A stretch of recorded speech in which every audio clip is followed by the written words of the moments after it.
अस्सलाम वालेकुम dear students. एस&पी block elements के हवाले से ये हमारे क्लासेस चल रहे हैं और हमने स्टार्ट किया हुआ है पीरियड एलिमेंट्स को। पीरियड एलिमेंट्स के ऑक्साइड्स पे अब हम आ रहे हैं। ये जो पीरियड एलिमेंट्स है इनका आपने देखा, इनकी जो केमिकल रिएक्शंस है उनमें कि ये ऑक्सीजन के साथ मिलके ऑक्साइड्स बनाते हैं। तो यही ऑक्साइड्स जो है इनका अब हम फिजिकल प्रॉपर्टीज स्टडी करने वाले हैं। आपका सोडियम ऑक्साइड यू होगा, सोडियम ऑक्साइड। फिर इसके बाद आपका मैग्नीशियम ऑक्साइड। इसी तरह के ऑक्साइड्स बनाते थे, आपने ऑलरेडी इसको पढ़ा हुआ है। एल्यूमिनियम का ऑक्साइड इस तरह था, सिलिकॉन का ऑक्साइड आपका इस तरह था, फास्फोरस PO P4O10 बनाता था। ठीक है, एक और भी बनाता है वो भी लिखेंगे। सल्फर आपका SO3 और क्लोरीन आपका Cl2O7। सही है। अब इनमें से जिनके दो हैं, इसके दो होते हैं due two variable oxidation state, तो आपने वो वाला भी लिखना होगा P4O6 और इसका SO2 और इसका Cl2O। ठीक है, इसी तरह से कुछ के दो बन रहे थे। तो इनको अगर आप इसी तरह एक टेबल में डालें, वैसे टेबल में डालने की जरूरत नहीं है, ये जो ऊपर वाले हैं ये हाई ऑक्सीडेशन स्टेट वाले, टेबल बना ले ज्यादा अच्छा होगा। तो ये इसके ऑक्साइड्स हो गए, इसमें भी आप बना सकते हो वैसे। ये इसके हो गए तो ये इसके हैं, ये इसका है ऑक्साइड। सही है, और ये वाला आपका इसका ऑक्साइड हो जाएगा। अब आप देख लीजिए जो इसके ऊपर वाले, मतलब जिनके दो हैं उनमें से ऊपर वाले हाई ऑक्सीडेशन स्टेट वाले हैं और नीचे वाले जो है लो ऑक्सीडेशन स्टेट वाले हैं। लेकिन यहाँ आप जरा सोडियम की का सारी अपना ऑक्सीजन के जुल्म को देखें। इसके पास एक इलेक्ट्रॉन था जो कि ये दे सकता था, ऑक्सीजन ले गया। ये दो, एल्यूमिनियम आपका +3 ऑक्सीडेशन स्टेट में होता है, सिलिकॉन आपका +4 में, फास्फोरस इस वाले की मैं बात कर रहा हूँ +5 में होता है, सल्फर इस वाले की बात कर रहा हूँ +6 में, और क्लोरीन ये वाला जो क्लोरीन है ये +7। तो 1 से लेकर 7 तक के जितने इलेक्ट्रॉन थे वो यहां तक तो कंप्लीटली ले गए और वहां जो है कोवेलेंट बॉन्ड बना के अपनी तरफ खींचे हैं। तो इन पर ये जो ऑक्सीडेशन स्टेट्स हैं ऑक्सीजन की वजह से हैं। अब जिनके दो हैं, अब इसमें ये नीचे वाला है इसका ये +3 वाला है और ये +4 वाला है और ये आपका +1 वाला है। तो लोअर जो है लो ऑक्सीडेशन स्टेट के हैं और ऊपर वाले जो हैं आपके हाई ऑक्सीडेशन स्टेट के हैं। तो फिजिकल प्रॉपर्टीज को समझने के लिए आपने इनके स्ट्रक्चर्स को देखना होगा। तो सबसे पहले मैं बात करूंगा इनके स्ट्रक्चर्स पर।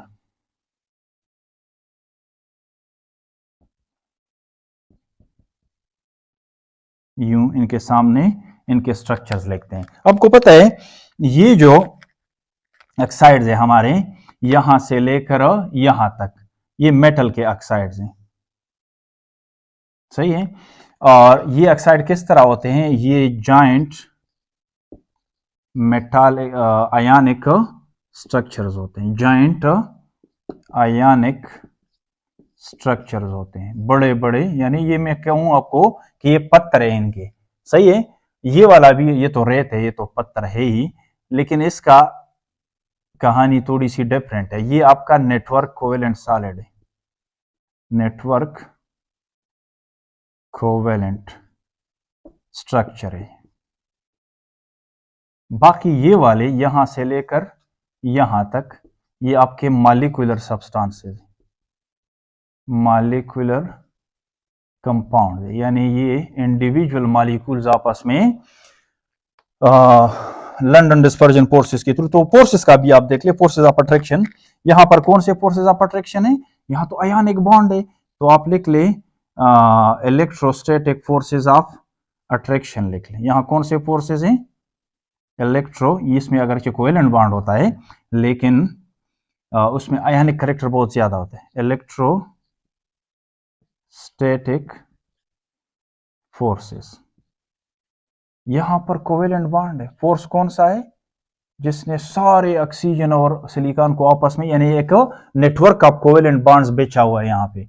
ये वाले ये तो अलग अलग मॉलिक्यूल्स है आपस में, इनकी सिर्फ और सिर्फ ये डाइपोल डाइपोल भी नहीं है, हाइड्रोजन बॉन्डिंग भी नहीं है, बल्कि वंडरवाल फोर्सेज में सबसे जो कमजोर फोर्सेज है वो हैं, और वो हैं लंदन डिस्पर्जन फोर्सेस। कौन से फोर्सेस हैं? लंदन डिस्पर्जन फोर्सेस हैं। यहां से हमें बड़ा इजीली क्लियर हो जाएगा कि इनका फिजिकल प्रॉपर्टीज का क्या सूरत हाल है। तो यहां पर मैं लिख लेता हूं मेल्टिंग पॉइंट्स।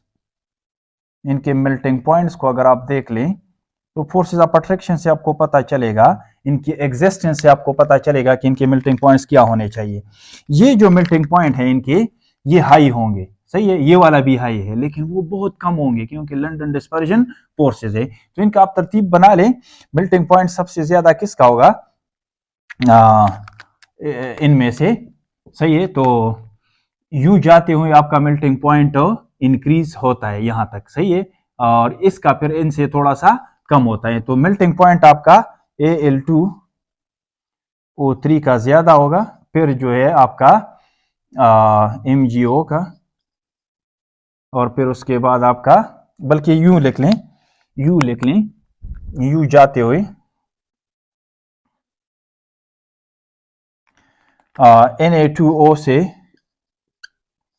ज्यादा होगा MgO का, MgO से फिर ज्यादा होगा आपका Al2O3 से। तो इनका आपस में आप कंपेयर बड़ा इजीली कर सकते हैं क्योंकि एक ही नेचर के हैं।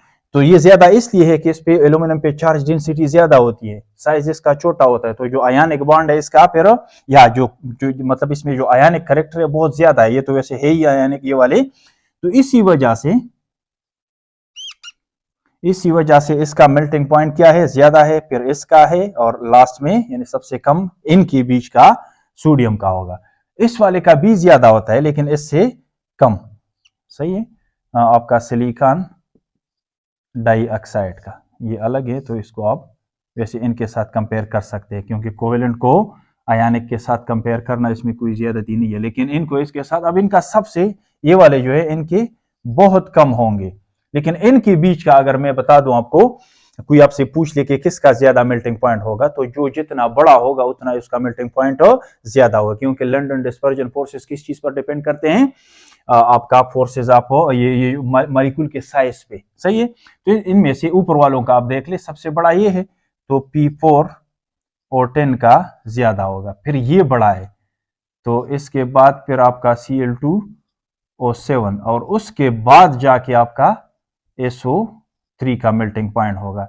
ये ऊपर वालों का यानी हाई ऑक्सीडेशन स्टेट का मैंने आप लोगों को बता दिया। लो ऑक्सीडेशन स्टेट में भी उसी तरह लिख लिया आप P4O6, सही है। अब ये इसका मॉलिक्यूलर मास जो है इससे ज्यादा है, क्योंकि इसमें 2 ऑक्सीजन है, सही है।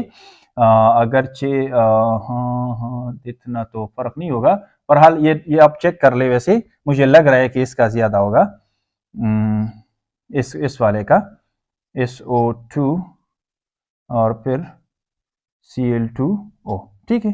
तो ये जो लो ऑक्सीडेशन स्टेट है इनका मेल्टिंग पॉइंट का मैंने आपको बता दिया। तो यहां से टुकड़ों में आपसे सवाल पूछे जा सकते हैं, ये एक क्वेश्चन होगी और इस वाले का एक, और या फिर ये मिला के इस तरह का क्वेश्चन बन सकता है, सही है। तो ये तो मेल्टिंग पॉइंट की कहानी हुई। कहां से हमें पता चला, फोर्सेस ऑफ अट्रैक्शन से, और इनका ये जो एग्जिस्टेंस है यहां से। बॉइलिंग पॉइंट का आप लिख लें, तो बॉइलिंग पॉइंट की कहानी सेम होगी, बॉइलिंग पॉइंट की कहानी भी सेम होगी यहां पे।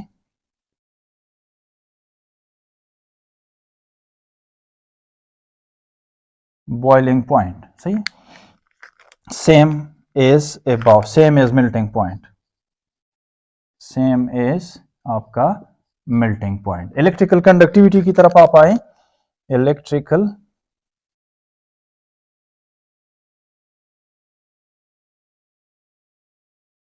कंडक्टिविटी, तो इनमें से कोई भी इलेक्ट्रिकली कंडक्टिव नहीं है, कंडक्टर नहीं है। No, none of these is conductor, none of these is conductor in their solid states is conductor of electricity.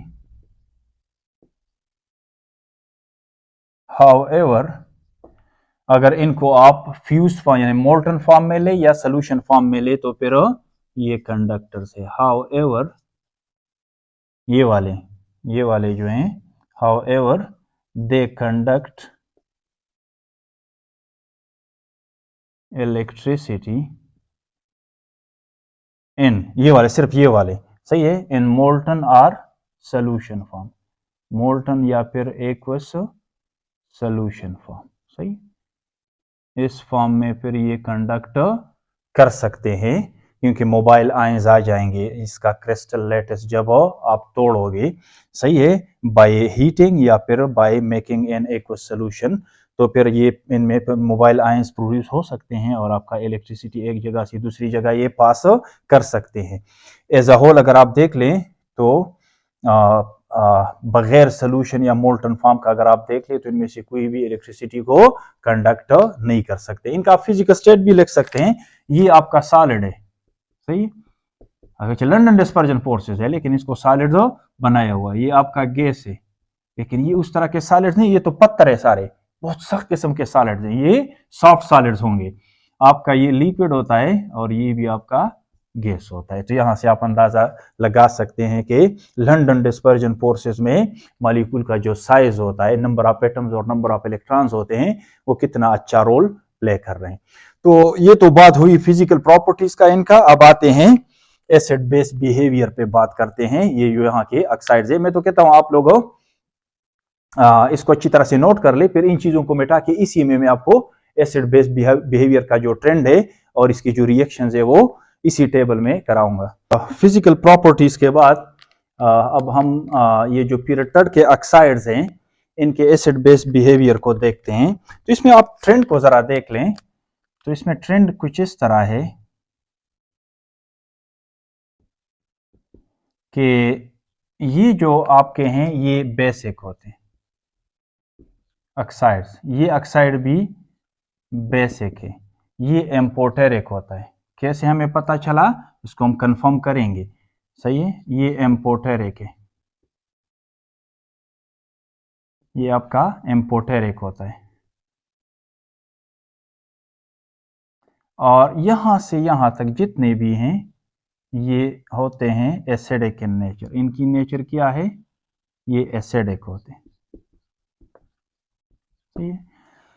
How to know, कैसे हमें पता चलेगा कि ये जो हमने लिखा ये सही है, हाउ टू नो या फिर हाउ टू कंफर्म कि ये कुछ बेसिक हैं, कुछ एम्पोटेरिक हैं और कुछ एसिडिक हैं। तो इसके लिए आपको पता है तीन तरह के टेस्ट होते हैं। सबसे चीप जो है वो ये है कि आप इसको पानी में डालें, पानी का पीएच अगर 7 से ऊपर गया तो वो चीज आपका बेसिक है, अगर पानी के पीएच को 7 से कम कर दिया 7 से तो वो चीज एसिडिक है, सही है। लेकिन इसमें मसला ये है कि कुछ चीजें जो है वो आपको पानी में नहीं बताएंगे कि वो एसिडिक है या बेसिक है, तो फिर उसके लिए आपने क्रॉस चेक करना होगा एसिड्स और बेस के साथ, सही है। तो रिएक्शंस जो है हमारे, इसका मतलब ये है कि एसिड बेस बिहेवियर को हम कैसे चेक करेंगे, तो चेक करेंगे बाय रिएक्शंस विद वाटर, पानी के साथ आप चेक कर लें, फिर उसके बाद जो है एसिड्स या बेस के साथ जो है इनको चेक कर ले। तो दो तरह के हम रिएक्शंस यहां पर डिस्कस करेंगे। सबसे पहले हम बात करेंगे वाटर और फिर उसके बाद जो है एसिड्स और बेस के साथ ये सारे ऑक्साइड्स चेक करेंगे, सही है। तो विद वाटर पहले आते हैं, विद वाटर पानी के साथ जरा चेक करते हैं इनको कि कैसे ये रिएक्ट करते हैं, ठीक है। तो मैं सोडियम का ऑक्साइड, आपको पता है सोडियम का जो ऑक्साइड है इसको जब आप पानी में डालोगे तो ये तो ब्रेक हो जाएगा, आपका Na+ और एक ये दो हैं तो दो बनेंगे और एक -2 ऑक्साइड आयन बनाएगा, O-2 आयन। ये जो O-2 आयन है इस पे, इसको अगर आप देख ले तो ये पानी से H+ को एक्सेप्ट करता है, ये पानी से सीधा जाके H+ को एक्सेप्ट करेगा OH-। तो आप देख ले ये खुद हाइड्रोक्साइड बन गया और इसको भी हाइड्रोक्साइड बनाया। तो एक OH- अगर पानी में हो तो ये बड़ा स्ट्रांग बेस होता है, क्यों, क्योंकि ये दो हाइड्रोक्साइड आयंस प्रोड्यूस करता है। आप देख ले ये खुद भी OH- हो गया, एक माइनस इसका हाइड्रोजन के साथ गया तो दूसरा तो है, और पानी क्या था, न्यूट्रल था, वो भी हाइड्रोक्साइड बन गया। अब इन दोनों को आप मिलाएं, यूं याद रखें ये कोई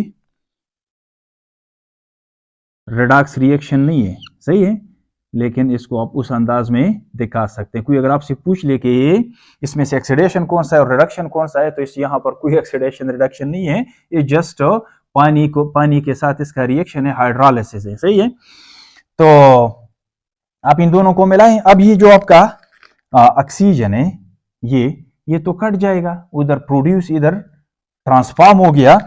तो आप देख लें किताब में आपको इस तरह का रिएक्शन दिया होगा। मैंने मैकेनिज्म इसलिए कराया था कि स्टूडेंट को इसकी समझ आए।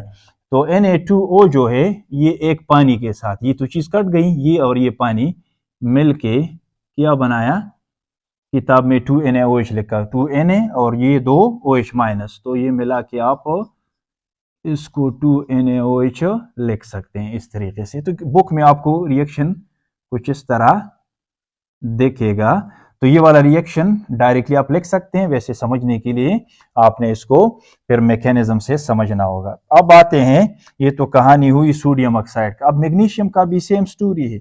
मैग्नीशियम ऑक्साइड आप पानी में डालें तो ये Mg+2 और एक ऑक्साइड आयन बनाएगा। ये जो ऑक्साइड आयन है ये उसी तरह से पानी से एक H+ लेगा। इसमें मैं चार्जेस नहीं शो कर रहा, वैसे चार्जेस हैं, पार्शियल पॉजिटिव होता है ये आपका H+, तो ये इधर जाएगा और ये आपको देगा 2 हाइड्रोक्साइड आयन। सही है, यहां मैंने सेपरेट लिख के, वैसे यहां आप कंबाइन लिख सकते हैं।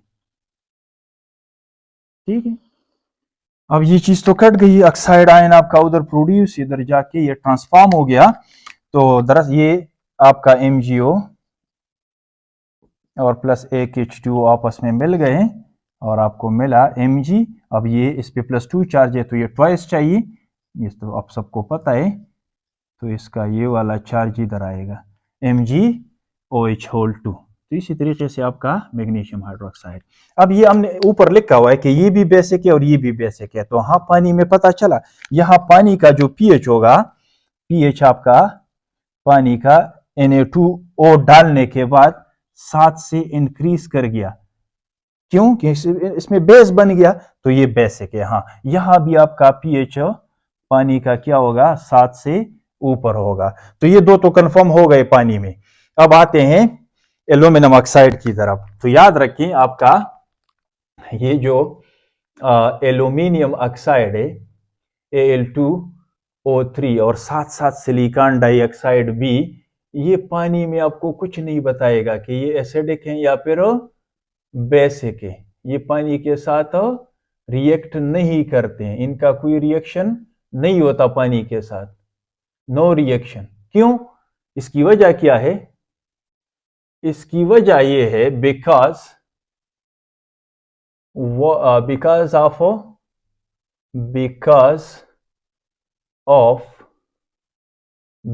Of their very high lattice energy.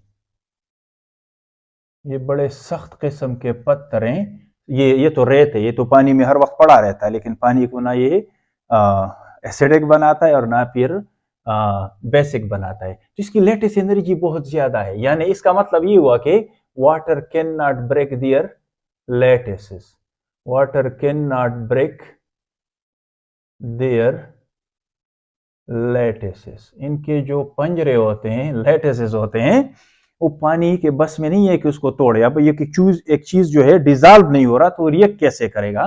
तो पानी में इनका हमें कुछ पता नहीं चला कि ये एसिड से, बेस है, या फिर ये जो हमने लिखा इम्पोर्टेरिक है, रिजल्ट नहीं मिला भाई। अब जो है बारी है आपका फास्फोरस का। तो फास्फोरस के दो तरह के ऑक्साइड्स होते हैं, एक आपका P4O10 होता है और एक आपका P4O6 होता है। ये जब आप पानी में डालोगे तो हाँ ये पानी के साथ रिएक्ट करते हैं, पानी के साथ ये रिएक्शन इसका होता है और बड़ा एसिडिक सोल्यूशन बनाते हैं। सही है, क्यों बनाते हैं, क्योंकि P4O10 जो है आपका फास्फोरिक एसिड बनाता है H3PO4, और ये वाला जो है पानी में फास्फोरस एसिड बनाता है। इनके मैं स्ट्रक्चर्स भी बनाता हूं, आप लोगों को स्ट्रक्चर चाहिए होंगे। आपका H3PO3। अब इस वाले का नाम क्या है, इसको बैलेंस करें पहले, फास्फोरस आपके इधर 4 हैं तो इधर भी 4 हो जाएंगे, सही है, इधर भी आपके 4 हो जाएंगे। तो इसको अगर आपने 4 कर दिया तो हाइड्रोजन आपके कितने हो गए, 12 हो गए। तो इसको आप 6 कर लें, फिर यहां भी स्टोइकियोमेट्री सेम है, यहां पर भी आप इसको 6 कर लें, सही है, बाकी चीजें ऑलरेडी बैलेंस हो गई। ठीक है, नहीं H3PO3 है ये आपका H3PO3 है। तो 4 3 12 और यहाँ पर 6 और 6 ऑक्सीजन भी आपके बैलेंस हो गए। नाम लिख लें इनकी।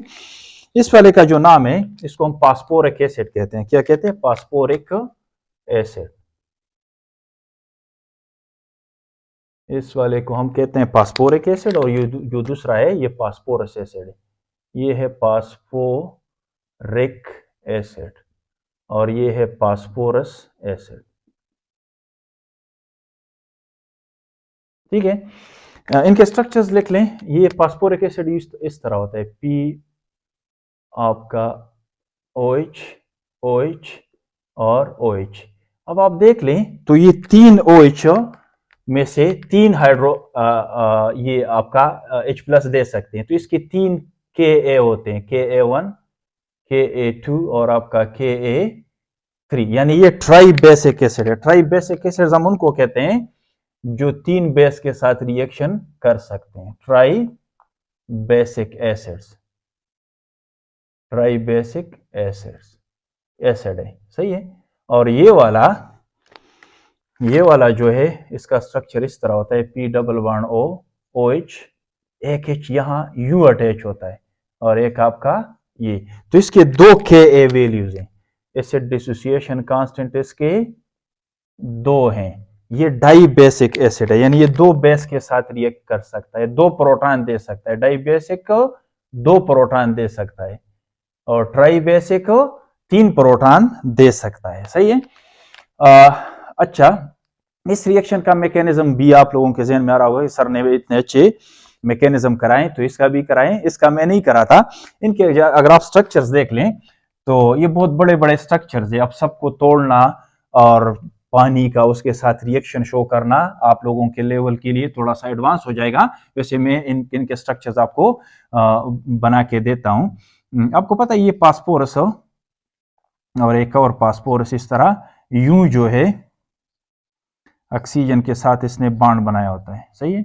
अब आपका ये ऑक्सीजन एक इधर एक इधर, एक फास्फोरस इधर आता है, सही है, यूं, ठीक है। अब ये वाले जो हैं और ये इन्होंने ऑक्सीजन के साथ इस तरह बॉन्ड बनाए होते हैं, सही है। फिर जाके एक और फास्फोरस के साथ ये मिले हुए होते हैं, यूं। एक फास्फोरस आपका इधर आए, एक ऑक्सीजन इधर, एक ये। तो अब इसके ऊपर आप P डबल बॉन्ड O, इसमें जो फास्फोरस है ये +5 ऑक्सीडेशन स्टेट में, P4O10 वाले में, सही है। तो आप चेक कर लें कितने ऑक्सीजन हो गए आपके। ऑक्सीजन 1 2 3 4 5 6 7 8 9 और 10, सही है। फास्फोरस कितने हो गए? फास्फोरस आपके 1 2 3 और 4। तो ये जो मैंने स्ट्रक्चर देखा है आपको, ये स्ट्रक्चर है P4O10 का, सही है। अब इसको तोड़ना और इसमें से फास्फोरिक एसिड बनाना बहुत लेंथी हो जाएगा, सही। और ये वाला ये जो आपका P4O6 है, इसमें आप इस तरह कर ले, ये जो डबल बॉन्ड वाले ऑक्सीजन है इसको आप ना बनाएं तो ये स्ट्रक्चर आपका बनेगा P ये वाला और ये आपका O, फिर एक फास्फोरस इधर एक फास्फोरस इधर।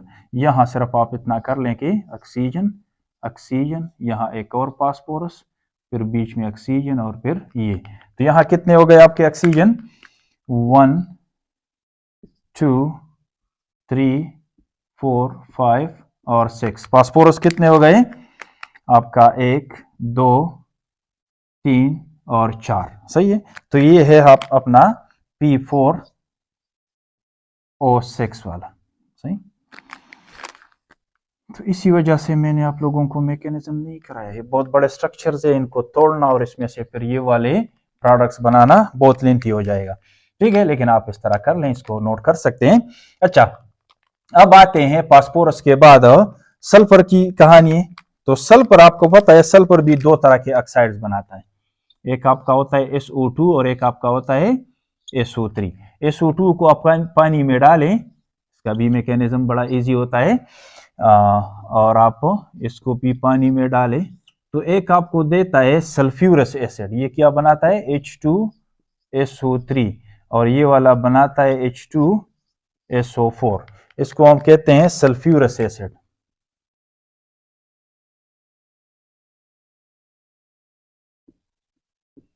और ये होता है आपका सल्फ्यूरिक एसिड। ठीक है, सल्फ्यूरिक एसिड, इसका मैकेनिज्म बड़ा इजी होता है। आपने इसके ऊपर इसका अटैक कराना है, वैसे जगह होगी तो मैं कर लूंगा। चले, इसकी जगह हम आगे वाला जो मैकेनिज्म है वो करेंगे, वो ज्यादा इंटरेस्टिंग है। सही है, तो ये तो कहानी हुई आपका सल्फर की। सही है, तो फास्फोरस, अब आते हैं, सल्फर भी हो गया, अब आते हैं फास्फोरस के बाद और सल्फर के बाद क्लोरीन है। तो क्लोरीन आपको पता है ये भी दो तरह के ऑक्साइड्स बनाते हैं। क्लोरीन भी दो तरह के ऑक्साइड्स बनाता है। एक आपका Cl2O7 होता है, डाइक्लोरीन हेप्टा ऑक्साइड। ये पानी के साथ रिएक्शन करता है। जब ये रिएक्ट करता है पानी के साथ तो दो परक्लोरिक एसिड बनाता है, HClO4। इसका नाम क्या है? Perchloric acid. और जो दूसरा है Cl2O वाला, ये भी पानी के साथ रिएक्ट करके आपको दो हाइपोक्लोरस एसिड देता है। सही है, जगह नहीं है मैं वैसे इनका नाम लिखता। ये जो है परक्लोरिक एसिड है और ये हाइपोक्लोरस एसिड है। इसमें क्लोरीन जो है आपका +7 ऑक्सीडेशन स्टेट में और इसमें +1 ऑक्सीडेशन स्टेट में, क्योंकि ओरिजिनली रिएक्टेंट यही ऑक्सीडेशन स्टेट इनका आ रहा है। तो अगेन ये पानी के साथ जब भी आप रिएक्ट करोगे तो इसको आप मत सोचिए कि ये कोई रिडॉक्स रिएक्शन, ऑक्सीडेशन स्टेट इसमें चेंज नहीं होती है। Hydrolysis is not a redox reaction. ठीक है, अब इसका थोड़ा सा मैकेनिज्म पे गौर करते हैं। ये कैसे ये रिएक्शन हुआ। सही है, तो मैकेनिज्म मैं करता हूं, इसके दोनों का शायद कर लूं क्योंकि जगह में भी मुझे मिल जाए यहाँ पे। ठीक है, तो ये आपका Cl2O7 जो होता है वो U होता है, O ClO double bond O double bond O और डबल बॉन्ड O। ये Cl2O7 है ऊपर वाला। इसके साथ पानी रिएक्ट करता है। पानी आपका आया तो किस किस किसके ऊपर अटैक करेगा? ऑक्सीजन इलेक्ट्रोनेगेटिविटी ज्यादा है और हर तरफ से क्लोरीन को घेरा हुआ है, तो क्लोरीन जो है बहुत ज्यादा इलेक्ट्रोफिलिक है, इलेक्ट्रॉन लवेंगे। तो ये ऑक्सीजन पानी का इसके ऊपर अपने लोन पेयर से अटैक करके इसको यहां से भगाएगा, क्योंकि एक्स्ट्रा बॉन्ड्स हो जाएंगे, इससे ज्यादा ये अफोर्ड नहीं कर सकता। तो ये वाला इस वाले बॉन्ड ने फिर टूटना है। तो आप देख लीजिए इससे क्या बना।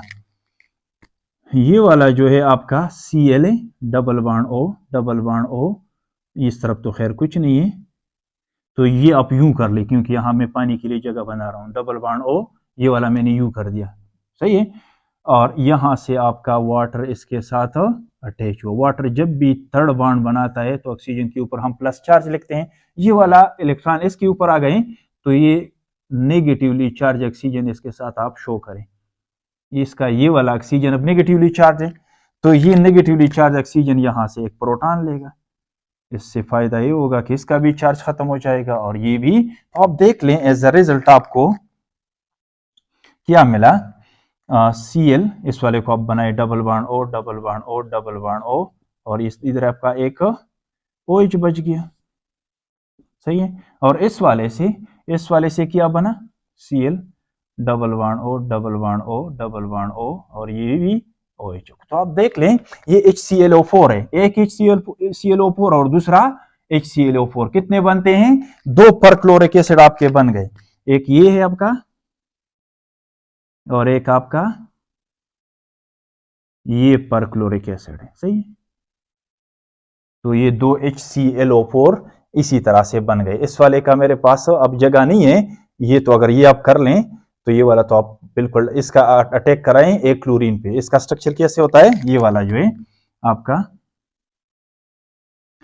जगह नहीं है वैसे मैं कर लेता, तो ये वाला इसका जो स्ट्रक्चर है OCl और Cl, इसके ऊपर आप क्या करें, पानी इसके ऊपर अटैक करें तो ये Cl के साथ OH2 अटैच हो जाएगा, O पे प्लस चार्ज, तो ये माइनस हो गया होगा।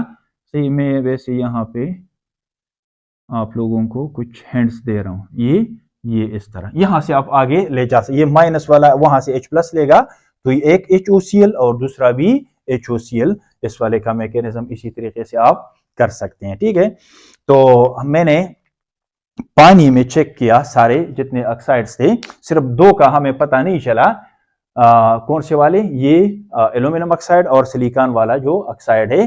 बाकी का जो हमने वहां लिखा हुआ है कि कोई बेसिक है तो उसका भी पता चला, और ये वाले एसिडिक है इनका भी पता चला। तो सिर्फ इसका और इसका हमें पता नहीं चला, इसको हम चेक करेंगे सारी एसिड और बेस के साथ।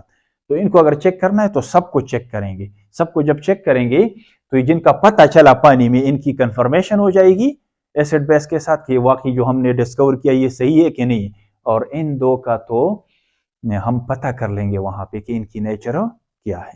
तो पानी के बाद अब हम इनका रिएक्शंस देखते हैं with acids and bases, with acids and bases, ये जो ऑक्साइड्स है इनका हम रिएक्शंस देखते हैं। तो ऑक्साइड आपका ये है, इसी तरह होगा, मैं सिर्फ ये चेंज करूंगा, सही है, इसी में हो जाएगा।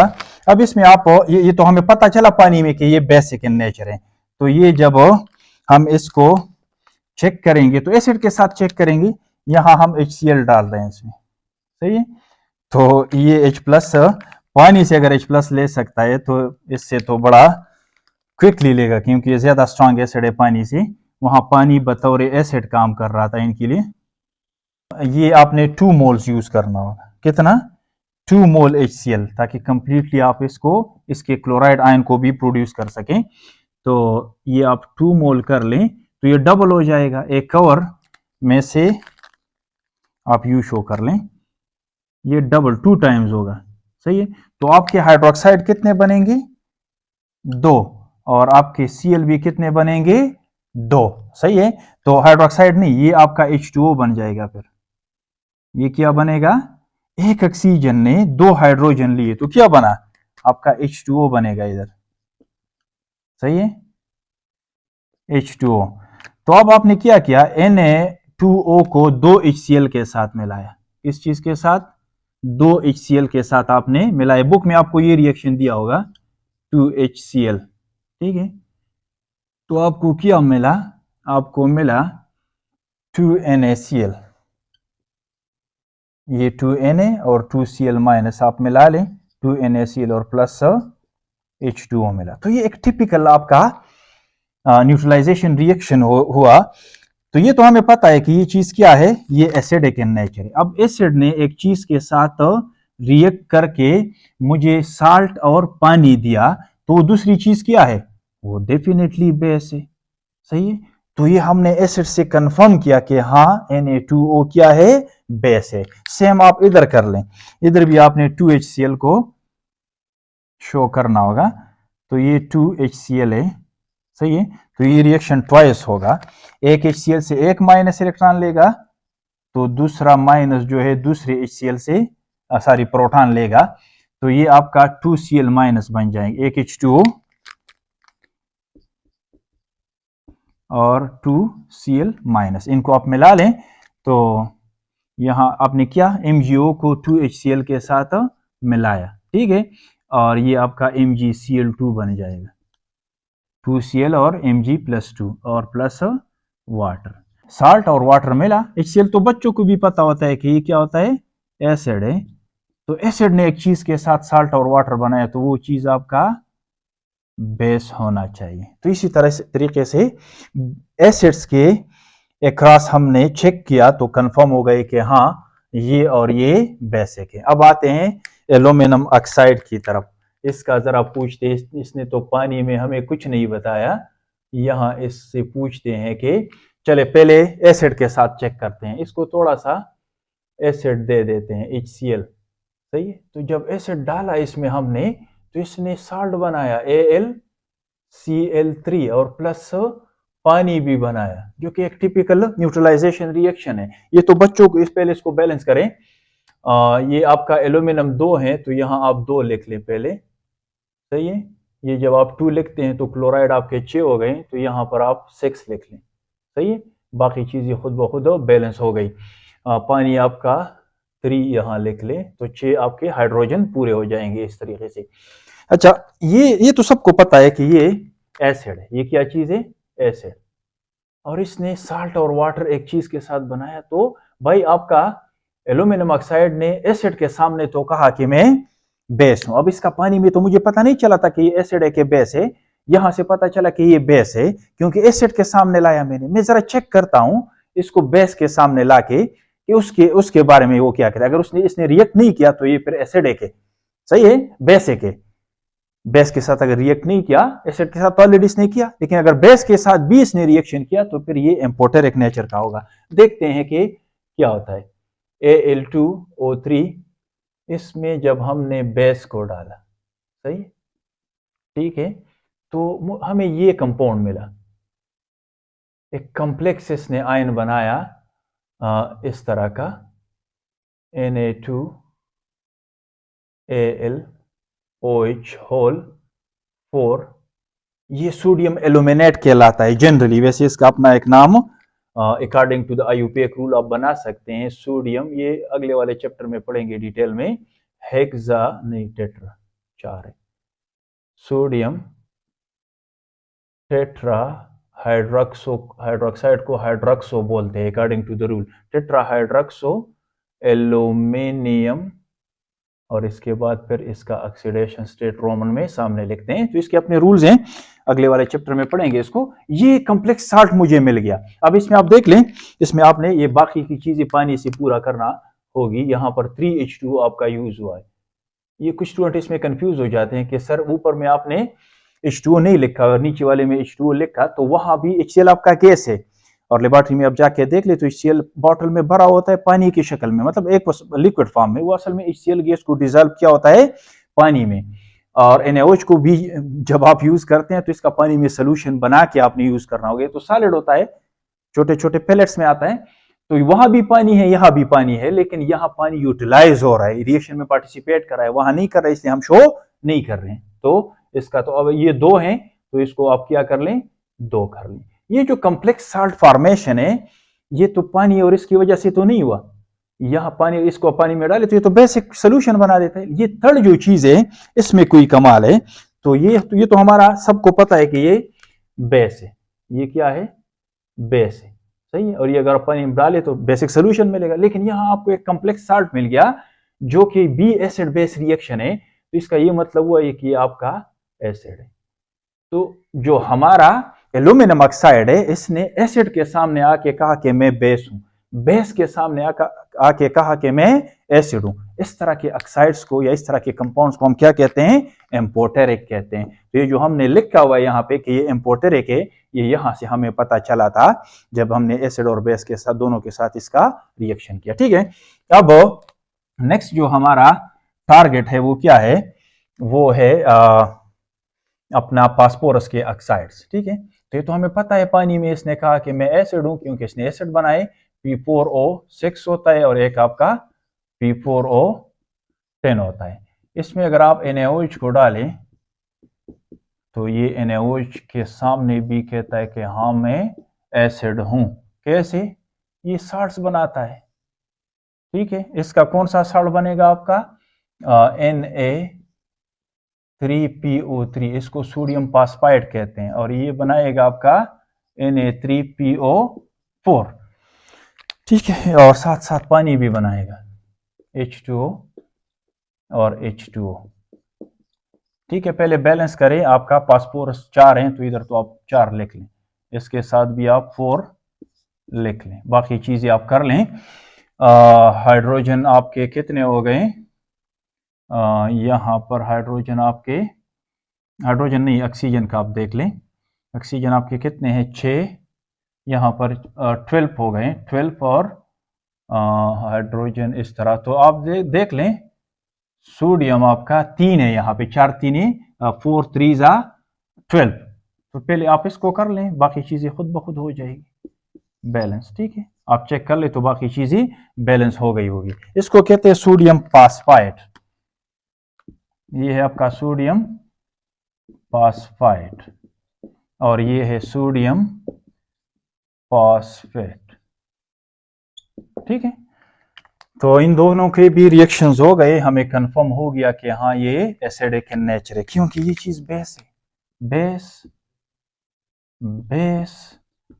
तो ये आपका एसिड और ये भी आपका एसिड। ठीक है, फास्फोरस के बाद सल्फर पे आते हैं। तो सल्फर आपका SO2 बनाता है और SO3।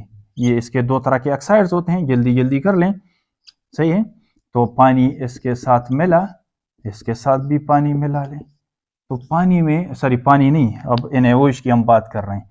पानी में तो इन्होंने कहा कि हम एसिड हैं, सल्फ्यूरिक एसिड और सल्फ्यूरिक एसिड बनाया था इन्होंने। अब NaOH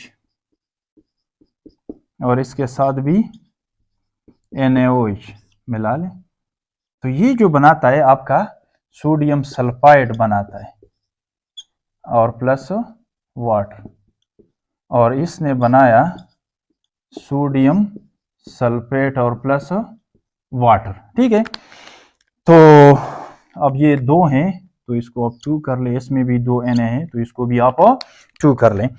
ये तो सबको पता है कि ये आपका बेस है, सही, ये बेस है और इन बेसिस ने चीजों के साथ रिएक्ट करके साल्ट और वाटर बनाया, तो इसका मतलब ये हुआ कि वो चीजें क्या हैं, एसिड्स हैं। सही है, ये साल्ट्स हैं इनके, सोडियम, इसको आप कहते हैं सोडियम सल्फाइड, सोडियम सल्फाइड, और ये है आपका सोडियम सल्फेट। ठीक है, अब आते हैं सीधा आपके जो क्लोरीन के ऑक्साइड हैं, तो Cl2O7, नहीं तो आप इसको पानी में, वैसे इसके साथ पानी होता है, इसका एक और भी वर्जन है इसको समझने के लिए। ये जब आपका पानी में हल होता है तो सोडियम सल्फ्यूरस एसिड बनाया होगा, इसने सल्फ्यूरिक एसिड बनाया होगा। सल्फ्यूरस एसिड को आप बेस के साथ मिलाए तो सोडियम सल्फाइड मिलेगा आपको, और सल्फ्यूरिक एसिड को आप NaOH के साथ मिलाए तो सोडियम सल्फेट मिलेगा आपको। उसी तरह से भी आप इसको अंडरस्टैंड कर सकते हैं, क्योंकि ड्राई कंडीशन में तो ये रिएक्ट नहीं करते, आपने जरूर इसका सोल्यूशन बना के डाला होगा। तो सल्फर पहले पानी के साथ क्या करेगा, सल्फ्यूरिक एसिड बनाएगा और ये वाला सल्फ्यूरिक एसिड बनाएगा, फिर जो बेस होता है उस सोल्यूशन में उसके साथ रिएक्ट करेगा। तो ये बड़ा इजी होता है उस तरीके से अंडरस्टैंड करना। Same is the case here, ये पानी में परक्लोरिक एसिड बनाएगा। सही है, अब पानी में आपने क्या डाला हुआ है, NaOH डाला हुआ है, तो NaOH के साथ रिएक्ट करके सिर्फ उसका जो प्रोटॉन है, मैंने मैकेनिज्म ऑलरेडी कर चुका हूं आप लोगों को। तो जो OH का H+ है वो आप इसके साथ मिलाइए तो ये H2O बनाएगा, और O पर माइनस चार्ज आएगा, उसके साथ आप सोडियम को मिला लें, तो इस तरह आपका NaClO4 बनेगा। कितना, 2 मोल, क्योंकि इससे 2 मोल परक्लोरिक एसिड बनता है और आपको मिलेगा पानी। सही है, इसी तरह Cl2O वाला, तो वही वाला मैकेनिज्म आप इधर कर लें, बड़ा आसानी से आपको समझ आ जाएगा इसका भी। तो ये आपको मिलेगा 2NaOCl और प्लस H2। इनके भी नाम लिख लें, ये आपका सोडियम परक्लोरेट है, सोडियम परक्लोरेट, ये वाला है सोडियम हाइपोक्लोरेट। ठीक है, और पानी इसके साथ, इनके स्ट्रक्चर्स भी आप बना सकते हो वैसे मैकेनिज्म करके, आपको बड़ा वहां से इजीली समझ में आ जाएगा जो मैंने बात की। ये इस तरह था ना HClO4, ये बेस क्या करेगा, इससे प्रोटॉन लेगा और इसके ऊपर मैकेनिज्म में बस ये आप समझे कि मैंने यहाँ मैकेनिज्म किया आपको, Na+ और ये माइनस। इसी तरह ये किस तरह था, ये आपका ClOH, HOCl इस तरह होता है, ये वाला H+ आपका गया होगा किसके साथ, OH के साथ, तो पानी बना होगा, इस पे माइनस चार्ज आया होगा और ये वाला आपका प्लस। तो ये जो है इनके स्ट्रक्चर्स, ये इसका स्ट्रक्चर हुआ और ये वाला इसका स्ट्रक्चर हुआ। ठीक है, तो ऑक्साइड्स की रिएक्शंस पूरे हो गए और हमने कंफर्म किया कि हाँ ये जो हमने लिखा हुआ है ये चीजें, ये बातें सब सही है, जो बेसिक है वो बेसिक प्रूफ हो गए, जो एम्फोटेरिक है वो एम्फोटेरिक प्रूफ हो गए, और जो एसिडिक है वो एसिडिक प्रूफ हो गए, तीनों तरीकों से, एसिड और बेस के साथ भी, और साथ साथ अपना पानी में जो शो कर सकता था उसके थ्रू भी। ठीक है, तो इसी तरीके से ऑक्साइड्स की जो कहानी है इसको हम वाइंड अप कर सकते हैं।